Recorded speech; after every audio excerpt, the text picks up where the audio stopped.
Breaking news చూస్తున్నాం. దానం నాగేందర్ అనర్హత petition పై విచారణ జరుగుతుంది. పార్టీ ఫిరాయింపులకు పాల్పడ్డారన్న పిటిషన్ ను కొట్టివేయాలని స్పీకర్ ని ఇప్పటికే కోరారు దానం. బీఆర్ఎస్ కు రాజీనామా చేయలేదని తెలిపారు. స్పీకర్ కు బీఆర్ఎస్ ఎమ్మెల్యే కౌశిక్ రెడ్డి ఆధారాలు సమర్పించనున్నారు. విచారణలో భాగంగా ఎవిడెన్స్ రికార్డు చేయనున్నారు స్పీకర్.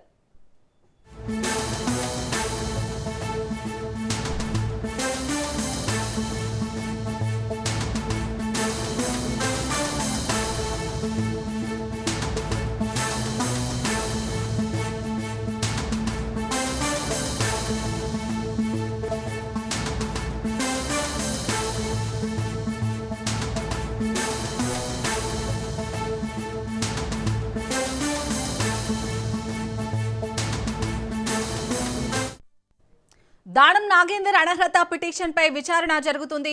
పార్టీ ఫిరాయింపులకు పాల్పడ్డారన్న పిటిషన్ ని కొట్టివేయాలని స్పీకర్ ని ఇప్పటికే కోరారు దానం. బీఆర్ఎస్ కు రాజీనామా చేయలేదని తెలిపారు. స్పీకర్ కు బీఆర్ఎస్ ఎమ్మెల్యే కౌశిక్ రెడ్డి ఆధారాలు సమర్పించనున్నారు. విచారణలో భాగంగా ఎవిడెన్స్ రికార్డు చేయనున్నారు స్పీకర్.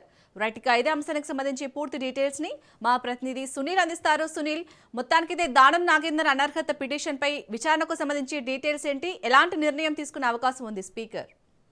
ఎస్ సాల్ని, ప్రస్తుతం తెలంగాణ రాష్ట్ర వ్యాప్తంగా రాజకీయ దుమారం రేపుతున్నటువంటి ఎమ్మెల్యేల అనర్హతకు సంబంధించినటువంటి పిటిషన్పై ఇప్పటికే స్పీకర్ 7గురికి క్లీన్ చిట్ ఇవ్వడం జరిగింది. ఇక మరొక 3 అటు ఖైరతాబాద్ ఎమ్మెల్యే దానం నాగేందర్తో పాటు స్టేషన్ గన్పూర్ ఎమ్మెల్యే కడియం శ్రీహరి, మరోవైపు సంజయ్, ఈ 3 ఎమ్మెల్యేలకు సంబంధించిన విషయంలో ఎందుకు నిర్ణయం తీసుకోలేదంటూ కూడా దేశ సర్వోన్నత న్యాయస్థానం సుప్రీంకోర్టు కూడా ఇటీవల కాలంలో తీవ్ర ఆగ్రహం వ్యక్తం చేయడం జరిగింది. స్పీకర్ తీరుపై 2 వారాల్లో ఈ 3 ఎమ్మెల్యేలకు సంబంధించిన విషయంలో తుది నివేదిక సమర్పించాలి, తుది తీర్పు ఇవ్వాలంటూ కూడా స్పీకర్కి గతంలోనే ఆదేశాలు జారీ నేపథ్యంలో ఈ ఇటీవల కాలంలోనే స్పీకర్ మరొకసారి అటు దానం నాగేందర్కు నోటీసులు జారీ చేయడం జరిగింది. ఈ నెల 30 తేదీ అంటే ఈరోజు విచారణకు హాజరు కావాలి, విచారణకు అటెండ్ కావాలంటూ కూడా అటు స్పీకర్ గడ్డం ప్రసాద్ నోటీసులు సర్వ్ చేశారు. ఇందులో భాగంగానే దానం నాగేందర్ తరపు న్యాయవాది కౌంటర్ పిటిషన్ కూడా అఫిడవిట్ కూడా అటు స్పీకర్కి సమర్పించడం జరిగింది. దీంట్లో ప్రధానంగా తాను బీఆర్ఎస్ పార్టీలో ఉన్నాను, బీఆర్ఎస్ పార్టీ తనను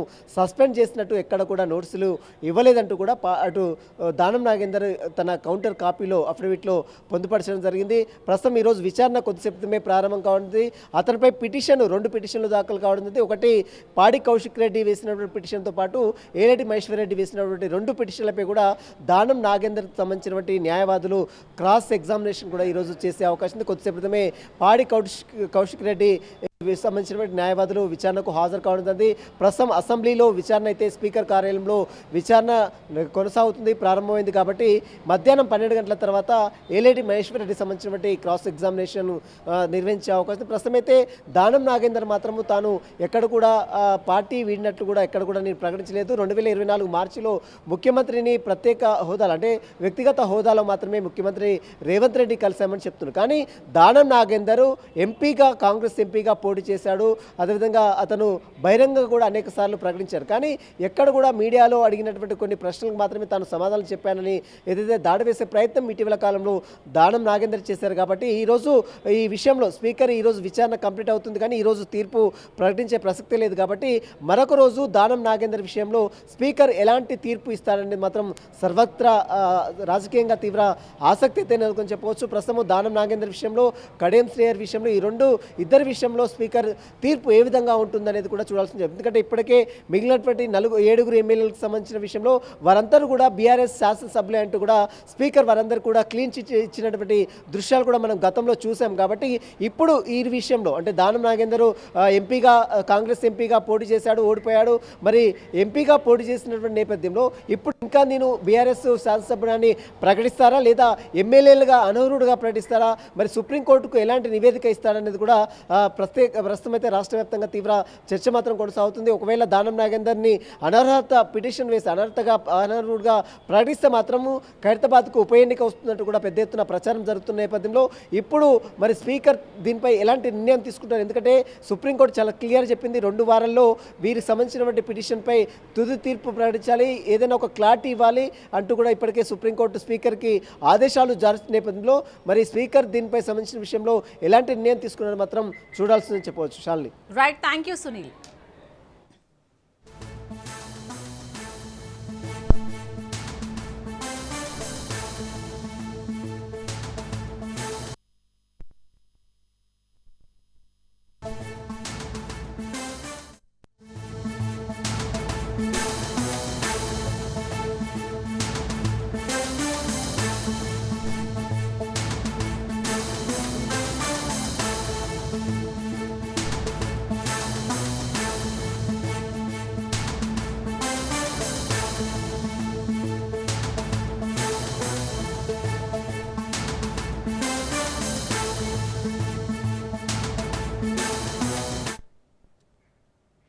ఫోన్ ట్యాపింగ్ కేసులో సిట్ దూకుడు పెంచింది.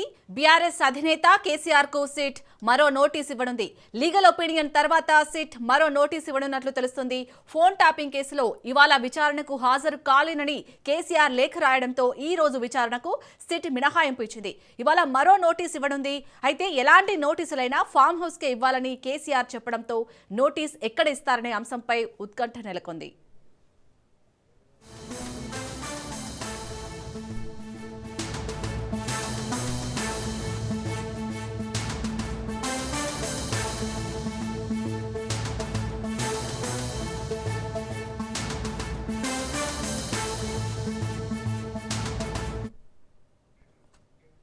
రైట్, ఫోన్ ట్యాపింగ్ కేసులో అయితే ఇటు బీఆర్ఎస్ అధినేత కేసీఆర్ కి అయితే సిట్ మరో నోటీస్ ఇవ్వనుంది. దీనికి సంబంధించి పూర్తి డీటెయిల్స్ ని మా ప్రతినిధి ప్రవీణ్ అందిస్తారు. ప్రవీణ్, సిట్ మరో నోటీస్ ఎప్పుడు ఇవ్వబోతోంది ఈ రోజు? అలాగే కేసీఆర్ కోరిన విధంగానే ఎర్రవెల్లి ఫామ్ హౌస్ కి నోటీసులు ఇచ్చే అవకాశం ఎంతవరకు ఉంది? తెలంగాణ రాష్ట్ర రాజకీయాలని మలుపు తిప్పుతున్నటువంటి వ్యవహారం ఏదైతే ఉందో అది కీలక అంశానికి చేరుకుందనే తెలుస్తుంది. ఈ నేపథ్యంలో చూసుకుంటే కనుక అయితే 2024లో పంజాగుట్టలో నమోదైనప్పటి నుంచి ఈ కేసులో ఇప్పటి వరకు మొత్తంగా అయితే దీనికి అధికారులు ఎవరైతే ఉన్నారో గతంలో పనిచేసినటువంటి ఎస్ఐబి చీఫ్ అయితే ప్రభాకర్ రావుని కానీ, ఇటు ప్రణీత్ రావుని కానీ, రాధాకృష్ణన్ గారిని, భుజంగరావుని, తిరుపతి అన్నని ఈ 5 మందిని కూడా అయితే విచారిస్తూ వచ్చారు. ఈ నేపథ్యంలో వాళ్ళు ఇచ్చినటువంటి స్టేట్మెంట్లు ఏవైతే ఉన్నాయో వాళ్ళు ఇచ్చినటువంటి స్టేట్మెంట్ ఆధారంగా అయితే సుమారుగా అయితే ఈ యొక్క తిరుపతన్న, భుజంగరావు ఈ మొత్తంగా కూడా చూసుకుంటే కనుక ప్రభుత్వం చేంజ్ అయిన తర్వాత ఈ యొక్క ఆధారాలన్నింటినీ కూడా అయితే మొత్తం ధ్వంసం చేసేసి ఆ యొక్క హార్డ్ డిస్క్లతో సహా మొత్తం ధ్వంసం చేసేసి మూసీ నదిలో పాడేయడం జరిగింది. దాన్ని రికవరీ కూడా చేస్తే దాంట్లో మొత్తంగా 620 ఫోన్ నెంబర్లు ట్యాపింగ్కు గురైనట్టుగా కూడా సమాచారం వచ్చింది. 620 ఫోన్ నెంబర్లు ఏ విధంగా పంపారు, ఎవరు పంపారు అనే కోణం లోపల చూస్తున్నారు. ఇవి అన్నీ కూడా మావోయిస్టులకు సంబంధించినటువంటివి అని కూడా చెప్పి యొక్క 620 ఫోన్ నెంబర్లను ట్యాప్ చేస్తూ వాళ్ళ యొక్క కదలికలను మొత్తంగా కూడా ఎప్పటికప్పుడు గమనిస్తూ వస్తున్నట్టుగా కూడా తెలిసింది. ఇందులో భాగంగానే ఇటు పలుమార్లు ఈ యొక్క కాంగ్రెస్ పార్టీకి చెందిన నాయకులను కానీ, ఇటు బీజేపీకి చెందిన నాయకులను కూడా సాక్షిగా వాళ్ళ స్టేట్మెంట్ రికార్డ్ చేశారు. అయితే గతంలో బీఆర్ఎస్ హయాంలో కీలకంగా ఉన్నటువంటి మంత్రి శాఖలో ఉన్నటువంటి హరీష్ రావును 7 గంటల పాటు విచారించారు. అదేవిధంగా కేటీఆర్ను కూడా సుమారు 6 గంటలుగా విచారించారు. గతంలో మెంబర్ ఆఫ్ పార్లమెంట్గా ఉన్నటువంటి సంతోష్ రావును కూడా 7 గంటల పాటు విచారించి వీళ్ళ స్టేట్మెంట్లన్నీ కూడా రికార్డ్ చేశారు. అందరికీ కూడా ఇటు హరీష్ రావుకు కానీ, ఇటు కేటీఆర్కు కానీ, ఇటు సంతోష్ రావు గారికి అయితే సంతోష్ రావు మొత్తంగా చూసుకుంటే కనుక 160 సిఆర్పిసి నోటీసులు ఇచ్చారు. వాళ్ళని వివరణ కోరారు, వాళ్ళ యొక్క స్టేట్మెంట్ రికార్డ్ చేశారు. ఈ నేపథ్యం చూసుకుంటే గతంలో బీఆర్ఎస్ హయాంలో కీలకంగా ఉన్న వ్యక్తి, బీఆర్ఎస్ పార్టీ అధినేత, అదేవిధంగా మాజీ సీఎం కేసీఆర్కు కూడా నోటీసులు ఇవ్వడం జరిగింది. అయితే 160 సిఆర్పిసి నోటీసులు ఇచ్చారు. ఆయన ఏజ్ని దృష్టిలో పెట్టుకొని అయితే పెద్ద మనిషి కాబట్టి 65 సంవత్సరాల పైబడిన వాళ్ళని ఇంటి దగ్గరనే విచారించవచ్చు కాబట్టి ఆ యొక్క సెక్షన్ ఆధారంగా అయితే నోటీసులు ఇచ్చారు. నందీనగర్లో ఉండేటటువంటి కేసీఆర్ నివాసానికి వెళ్ళేసి సిట్ అధికారులు నిన్న నోటీసులు ఇచ్చారు. ఆ నోటీసులకు అయితే మొత్తంగా చూసుకుంటే కనుక కేసీఆర్ రిప్లై చేశారు. ఈరోజు అయితే మున్సిపల్ ఎన్నికలు ఉన్న కారణంగా ఈరోజు విచారణకు హాజరు కాలేకపోతున్నాను. అభ్యర్థులు ప్రకటించే చివరి రోజు ఇంకా అభ్యర్థులను నేనే దగ్గరుండి చేయాలి కాబట్టి, పార్టీ పరంగా జరిగే ఎలక్షన్స్ కాబట్టి అభ్యర్థులను కూడా నేనే చేయాలి కాబట్టి ఈరోజు విచారణకు హాజరు కాలేను. మరి ఇంకెప్పుడైనా అయితే సమయం ఇస్తే హాజరవుతాను, ఖచ్చితంగా అయితే హాజరవుతానంటూ చెప్పడం జరిగింది. ఈ నేపథ్యం చూసుకుంటే కనుక ఈరోజు సిట్ మళ్ళొక నోటీస్ ఇవ్వాలనుకుంటుంది 12 గంటల తర్వాత. ఈరోజు మధ్యాహ్నం 12 గంటల తర్వాత అయితే నోటీసులు ఇవ్వను. కాకపోతే ఈ నోటీసులు ఎక్కడ ఇస్తారు, ఎప్పుడు ఇస్తారు, ఎక్కడ విచారణ చేస్తారు అనేది అయితే దాంట్లో మెన్షన్ చేసి ఉంటుంది కాబట్టి దానిపైన ఉత్కంఠ అయితే రేగుతుంది. ఇప్పటికే అయితే మాజీ సీఎం కేసీఆర్ కూడా ఇక్కడ నుండి ఏ నోటీసులు పంపించినా అయితే ఎర్రవల్లి ఫామ్ హౌస్ పేరుతోనే నేను ఉండేది అక్కడే ఉంటాను కాబట్టి ఎర్రవల్లి ఫామ్ హౌస్ పేరుతో అక్కడే పంపించాలి అంటూ కూడా చెప్పిన నేపథ్యంలో ఈరోజు సిట్ 12 గంటల తర్వాత నోటీసులు ఇవ్వడానికి అయితే ఆలోచిస్తున్నది కాబట్టి అయితే ఎర్రవల్లి ఫామ్ హౌస్కి వెళ్ళి నోటీసులు ఇస్తారా, లేదంటే నందినగర్లోనే ఇస్తారా అనేది అయితే తెలియాల్సి ఉంది. అదేవిధంగా ఎర్రవల్లి ఫామ్ హౌస్లోనే విచారణ చేయాలంటూ కూడా కేసీఆర్ కోరిన నేపథ్యంలో ఎర్రవల్లి ఫామ్ హౌస్కి వెళ్ళి విచారణ చేస్తారా లేదంటే హైదరాబాద్లో చేస్తారా అనేది అయితే ఇంకా వేచి చూడాలి. ప్రవీణ్, ఇక్కడ హైదరాబాద్ పరిధిలో మాత్రం సెలెక్ట్ చేసుకోమని చెప్పింది నిన్న సిట్ అధికారులు. బట్ కేసీఆర్ మాత్రం ఎర్రవల్లి ఫామ్ హౌస్ అన్నారు. సో అంటే ఎర్రవల్లి ఫామ్ హౌస్ లో విచారణ చేసే రైట్స్ ఉంటాయా? ఎస్, అయితే జ్యుడిషియల్గా కూడా ఆలోచించాలి. జ్యుడిషియల్గా కూడా ఎందుకంటే ఇప్పటి వరకు విచారించిన నేపథ్యం చూసుకుంటే కనుక ఇప్పటి వరకు అందరినీ ఎవరైతే విచారించారో అందరినీ ఇక జిహెచ్ఎంసీ పరిధిలో హైదరాబాద్ ప్రాంతంలోనే విచారణ చేశారు. అది కూడా అయితే నోటీసులు ఇచ్చిన వారందరూ కూడా సిట్ కార్యాలయానికి విచ్చేసి వాళ్ళని ఇది చేశారు. ఒక రఘునందన్ రావుని ఎంపీ రఘునందన్ రావుని మాత్రమే ఆసుపత్రిలో విచారణ చేయడం జరిగింది. ఆయన అప్పుడు ఆసుపత్రిలో ఉన్న కారణంగా డైరెక్ట్గా ఆసుపత్రికి వెళ్ళి సిట్ అధికారులు తన యొక్క స్టేట్మెంట్ని రికార్డ్ చేశారు. కాబట్టి ఎర్రవల్లి ఫామ్ హౌస్కు వెళ్తారా లేదా అనేది అయితే ఇప్పుడు 12 గంటల తర్వాత దీనిపైన ఉత్కంఠ అయితే రేగుతుంది. ఎందుకంటే సిట్ అధికారులు నోటీసులు అక్కడ పంపిస్తారా, అయితే అది జ్యుడిషియల్ పరిధికి వస్తుందా, అయితే హైదరాబాద్ కిందికి వస్తుందా అనే కోణం లోపల కూడా ఇంకా ఆలోచించాల్సిన అవసరం ఉంటుంది. ఎర్రవల్లి ఫామ్ హౌస్లో విచారణ చేయవచ్చా లేదా అనేది అయితే ఇక అడ్వకేట్లు ఎవరైతే ఉంటారో లీగల్ టీమ్ సజెషన్స్ కూడా తీసుకుంటున్నారు.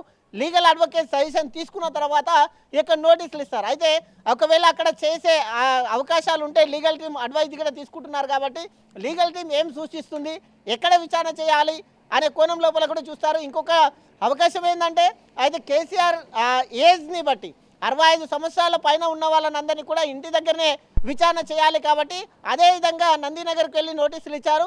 ఇంటి దగ్గరనే కేసీఆర్ కోరితే ఎక్కడ కోరితే అక్కడ విచారణ చేస్తామంటూ చెప్తున్న నేపథ్యంలో ఈరోజు లీగల్ టీం ఏం చెప్తుంది, పోలీసు వాళ్ళు ఏ విధంగా ముందుకెళ్తారు, ఎక్కడ నోటీసులు ఇస్తారు, ఎక్కడ విచారణకు రమ్మంటారు, ఎన్ని గంటల పాటు విచారిస్తారు అనేది అయితే వేచి చూడాలి. ఎందుకంటే మొత్తంగా చూసుకునే కనుక దీంట్లో కొన్ని కీలకమైన అంశాలు కూడా వెలుగులోకి వచ్చే అవకాశాలు ఉన్నాయి. ఇటు జర్నలిస్టుల ఫోన్లు ట్యాప్ చేశారు, రాజకీయ నాయకుల ట్యాప్ చేశారు, అయితే ప్రముఖుల ఫోన్లు కూడా ట్యాప్ చేశారు. కాబట్టి ఈ దానిపైన ఇప్పటికే కొన్ని మొత్తం రోజులుగా కూడా స్టేట్మెంట్లు రికార్డ్ చేశారు. ఆ స్టేట్మెంట్ల ఆధారంగా అయితే హరీష్ రావు, కేటీఆర్ ఇచ్చిన, సంతోష్ రావు ఇచ్చినటువంటి ఏదైతే స్టేట్మెంట్లు ఉన్నాయో ఆ యొక్క స్టేట్మెంట్ ఆధారంగా గత ప్రభుత్వంలో అయితే సీఎం హోదాలో ఉన్నారు కాబట్టి సీఎంకు తెలియకుండా ఈ యొక్క ఫోన్ ట్యాపింగ్ జరగదనేది ఒక మొత్తం రోజులుగా కూడా ఉన్న నేపథ్యంలో అయితే దీనికి సంబంధించి మొత్తం కూడా సిఆర్పిసి 160 నోటీసులు ఇచ్చారు. సిఆర్పిసి నోటీసులు అంటే తనకు తెలిసిన సమాచారం ఇది అవునా కాదా అంటే గతంలో కూడా సీఎం హోదాలో ఉన్నారు కాబట్టి ఇదంతా మీకు తెలిసి జరిగిందా, అధికారులు ఎట్లా చేశారు, ఎందుకు చేశారు అనే కోణం లోపల ఇదంతా విచారణ కొనసాగే అవకాశాలు ఉన్నందున మరి కాసేపట్లో కేసీఆర్కు 2వ నోటీసులు ఇవ్వబోతున్నారు. అప్పుడు ఆ న్యాయ నిపుణులు ఏ విధంగా సజెషన్ చేస్తారు, ఎక్కడ విచారించాలి, కేసీఆర్ని ఎక్కడ విచారించాలి, ఎన్ని గంటల పాటు విచారించాలి అనేది అయితే మరి కాసేపట్లో సిఆర్పిసి నోటీసులు అందుకోబోతున్నారు. కాబట్టి ఏ విధంగా ఉంటుంది అనేది అయితే ఉత్కంఠగా ఉంది. Shalini. Right, thank you Praveen. Medaram జాతరలో నిర్వహణ లోపం తలెత్తింది. అర్ధరాత్రి క్యూ లైన్లు అదుపు తప్పడంతో భక్తుల మధ్య తోపులాట జరిగింది. భక్తులను అదుపు చేయలేక పోలీసులు చేతులెత్తేశారు. భక్తులపై పోలీసులు లాఠీచార్జ్ చేయడంతో పలువురికి తీవ్ర గాయాలయ్యాయి. పోలీసుల తీరుపై భక్తులు మండిపడుతున్నారు. అసలు మేడారం జాతర పోలీసులకా, వీఐపీలకా, నాయకులకా అంటూ భక్తులు ఆగ్రహం వ్యక్తం చేస్తున్నారు. తీవ్ర ఆగ్రహానికి గురైన భక్తులు మంత్రి అడ్లూరి లక్ష్మణ్ కాన్వాయ్పై దాడికి దిగారు. పోలీసుల ఎస్కార్ట్ వాహనాన్ని కూడా ధ్వంసం చేశారు భక్తులు.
మేడారం జాతరలో నిర్వహణ లోపం తలెత్తింది. అర్ధరాత్రి క్యూ లైన్లు అదుపు తప్పడంతో భక్తుల మధ్య తోపులాట జరిగింది. భక్తులను అదుపు చేయలేక పోలీసులు చేతులెత్తేశారు. భక్తులపై పోలీసులు లాఠీచార్జ్ చేయడంతో పలువురికి తీవ్ర గాయాలయ్యాయి. పోలీసుల తీరుపై భక్తులు మండిపడుతున్నారు. అసలు మేడారం జాతర పోలీసులకా, వీఐపీలకా, నాయకులకా అంటూ భక్తులు ఆగ్రహం వ్యక్తం చేస్తున్నారు. తీవ్ర ఆగ్రహానికి గురైన భక్తులు మంత్రి అడ్లూరి లక్ష్మణ్ కాన్వాయ్పై దాడికి దిగారు.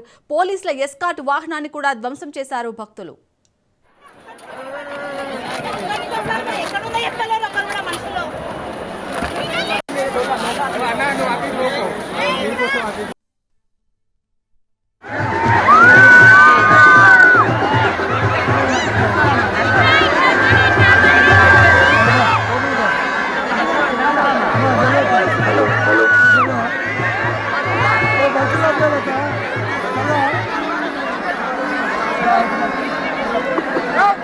లోపల శుభ్రం చేయాలమ్మా శానిటైజర్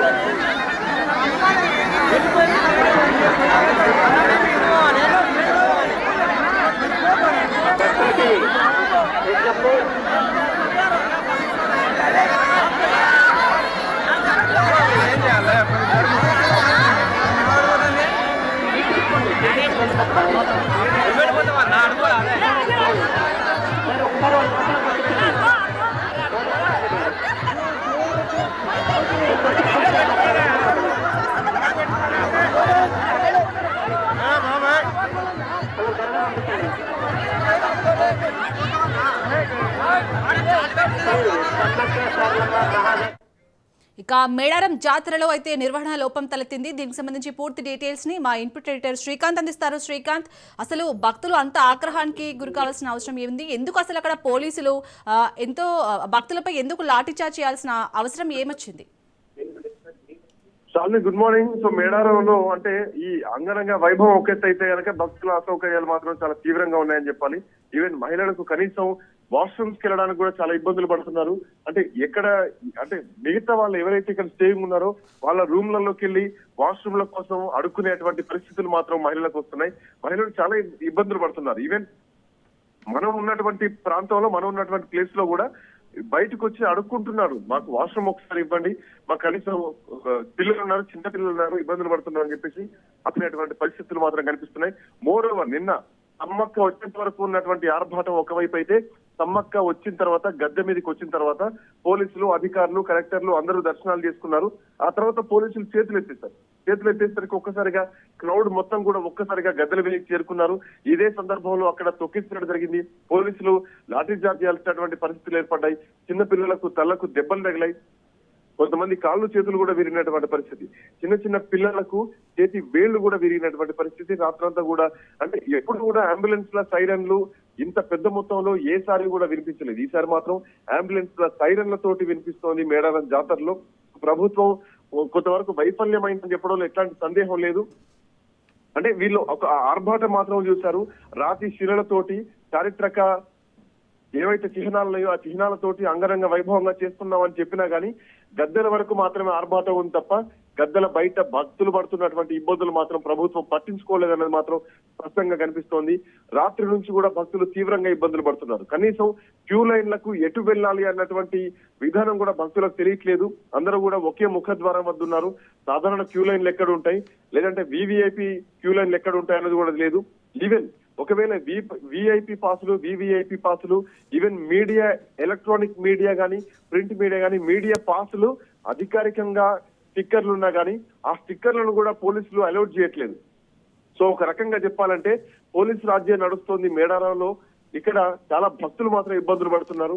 బయట నుంచి ఎక్కడెక్కడి నుంచో, అంటే వేరే వేరే రాష్ట్రాల నుంచి, హైదరాబాద్ నుంచో, వేరే మహారాష్ట్ర నుంచో, లేదంటే ఒడిశా నుంచో, ఛత్తీస్గఢ్ నుంచో వచ్చేటువంటి భక్తులు గతంలో మేము వచ్చినాం చాలా సందర్భాల్లో.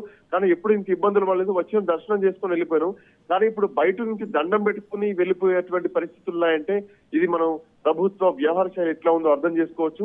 రాత్రి కూడా సమ్మక్క వస్తున్నటువంటి టైంలో కూడా మంత్రుల కాన్వాయ్ల మీద దాడులు జరిగినాయి. వ్యవస్థ మొత్తం కూడా అస్తవ్యస్తంగా ఉందని చెప్పాలి. చాలా తీవ్రంగా ఉంది. భక్తులు ఇబ్బందులు పడుతున్నారు. నాకు తెలిసి ఇన్నేళ్ల చరిత్రలో, 1000 ఏళ్ల చరిత్రలో మేడారంకి వచ్చి సమ్మక్క సారలమ్మ దర్శనం చేసుకోకుండా వెళ్ళిన వాళ్ళు ఒక్కరు కూడా ఉండరు, జీరో.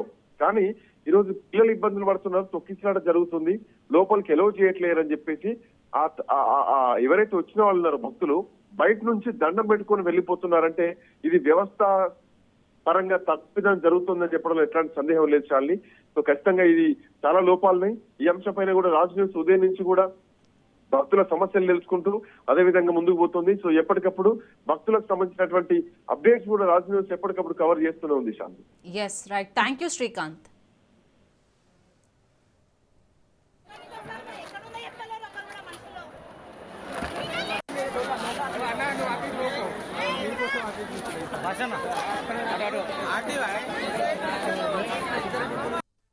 ఇప్పుడు మీరంతా అలా లైన్లో పోయి బయటకు వస్తున్నాయినా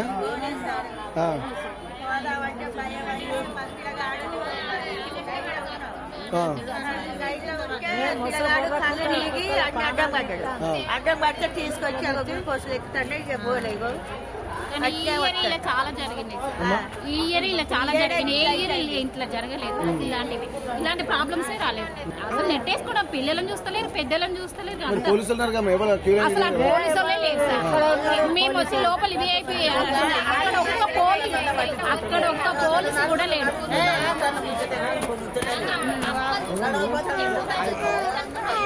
ఏమైందమ్మా పోలీసులు ఉన్నారు కదా అక్కడ? ఎందుకు ఉంది పోలీసు వాళ్ళు ఒకటే నెట్టు ఆడలు లేరు మొగలు లేరు.